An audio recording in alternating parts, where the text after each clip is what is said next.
وَيَسْأَلُونَكَ عَنِ الْمَحِيضِ، اور یہ پوچھتے ہیں آپ سے حالت حیض کے بارے میں. بھئی حیض کی حالت میں عورت سے ملے یعنی کیوں؟ کیونکہ یہود تو بالکل نہیں ملتے تھے، وہ تو حائضہ کو جنگل میں بٹھا لیتے تھے، گھر آنا ہی نہیں.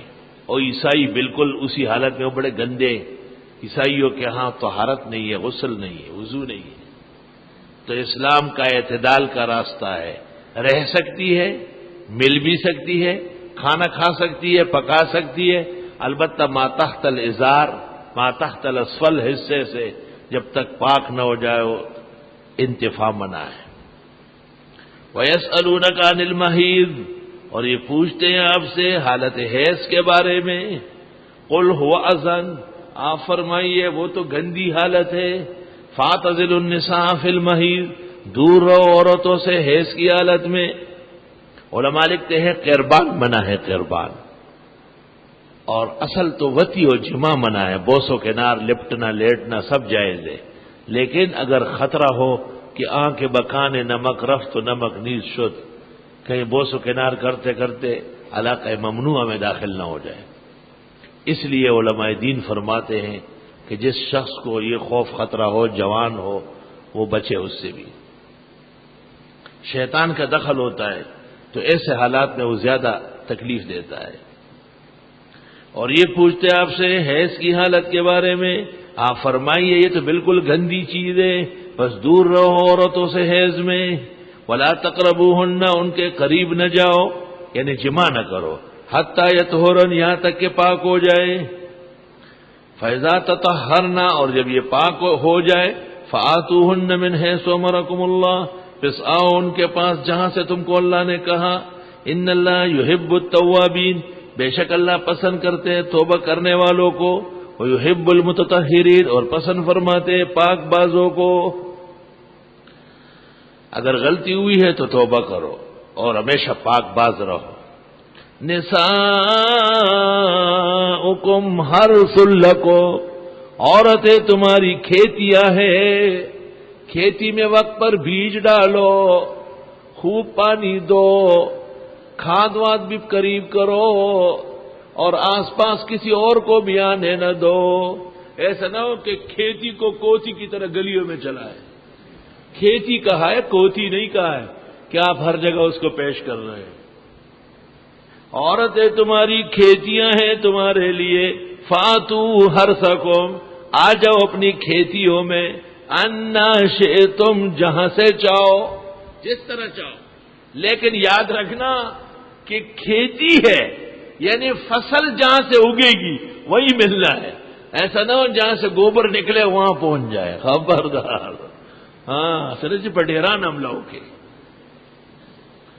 کھیتی کا ہے نا، جہاں سے پودا نکلے گا، شہزادہ آئے گا، وہ جگہ ایک رہے گی، اس سے ہٹنا نہیں.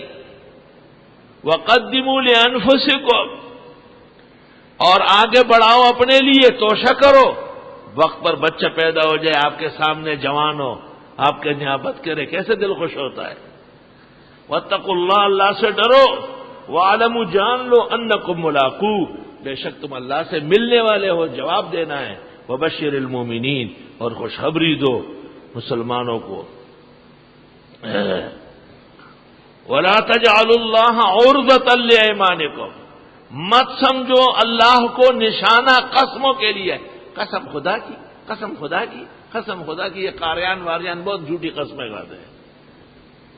الحلاف کذابو، بلا ضرورت کے قسم کھانے والا جھوٹا ہونے کی نشانی ہے کہ یہ جھوٹا ہے. 100 قسم 150 قسم، یہ قاریان واریان اسی میں لگے رہتے ہیں.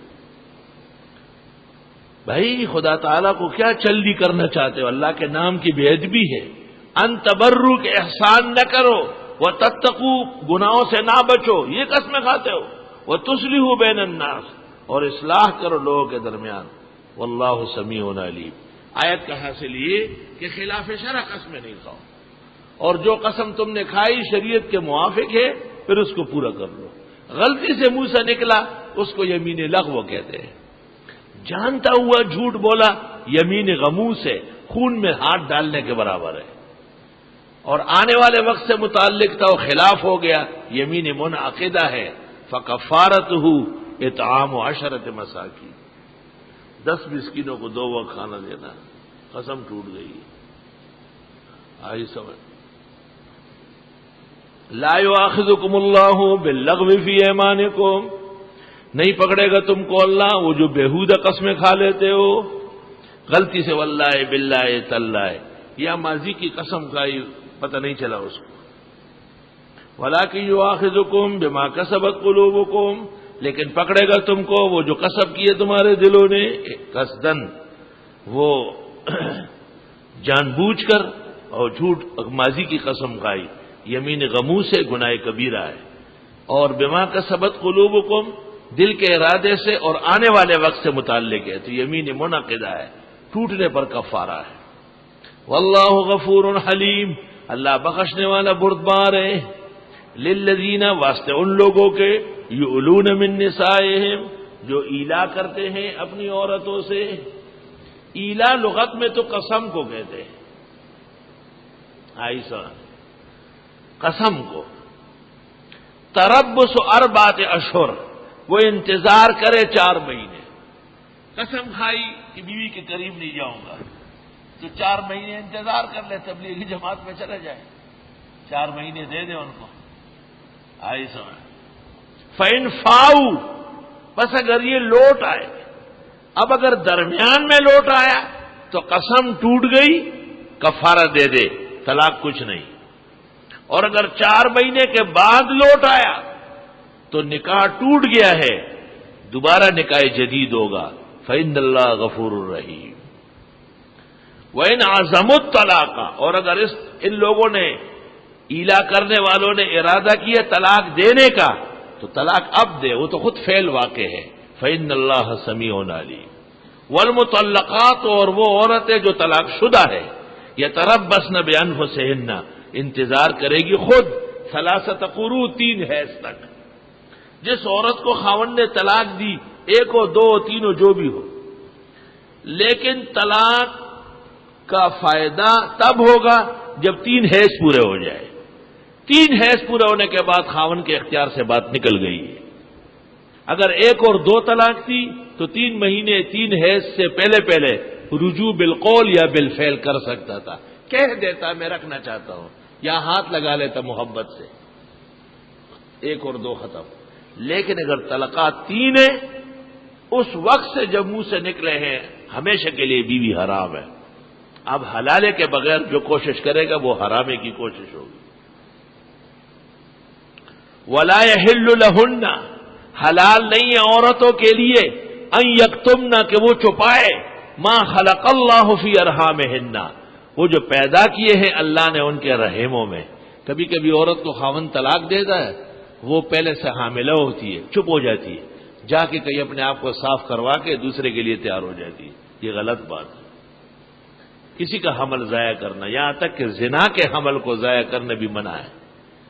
ان کن یؤمن باللہ والیوم الآخر، اگر ہے یہ ایمان رکھنے والی اللہ و آخرت کے دن پر، تو کبھی بھی پرایا مادہ اور پرایا منی اور اس کا بچہ ضائع نہ کرے۔ وَبُعُولَتُهُنَّ أَحَقُّ بِرَدِّهِنَّ، اور خاوند ان عورتوں کے، بعول جمع بعل کی، بعل عربی میں خاوند کو کہتے ہیں، اور خاوند ان عورتوں کے حق رکھتے ہیں عورتوں کے لٹانے کا، فی ذالک، اس طلاق میں یا ایلا میں، جب 3 سے کم ہو، ان ارادوا اصلاحا، اگر وہ چاہے آپس میں ملنا، اسلام ہے نا آپس میں ملنا، وَلَهُنَّ، اور ان عورتوں کا بھی حق ہے، مثل الذی، مانن اس کے، علیہن، جو عورتوں پر ہے، بالمعروف، دستور کے مطابق، عورتوں کے حقوق ان کے ساتھ زیادتی کا ہو۔ وَلِلرِّجَالِ عَلَيْهِنَّ دَرَجَةٌ، اور مردوں کے تو ان خواتین پر خاص درجہ ہے، مردانگی کا، خاوند ہونے کا، واللہ عزیز حکیم، اور اللہ غالب ہے اور حکمت والے ہیں۔ وآخر دعوانا الحمد للہ رب العالمین، نستغفرک اللہم ونسألک السلام والعافیہ، لا الہ الا اللہ وحدہ لا شریک لہ، لہ الملک ولہ الحمد وعلی کل شیء قدیر۔ ربنا آتنا فی الدنیا حسنہ وفی الآخرۃ حسنہ وقنا عذاب النار۔ اللهم انا نسألك العفو والعافية في الدنيا والآخرة اللهم انا نعوذ بك من جميع المحن والفتن ما ظہر منها وبطن. ہمارے بزرگ عبد الباری بابا کی والدہ فوت ہوئی تھی، دعائے مغفرت فرمائے، اللہ ان کی بخشش فرمائے، اور ان کے پسماندگان خاص کر باری بابا کو صبر و اجر عطا فرمائے. صلی اللہ تعالی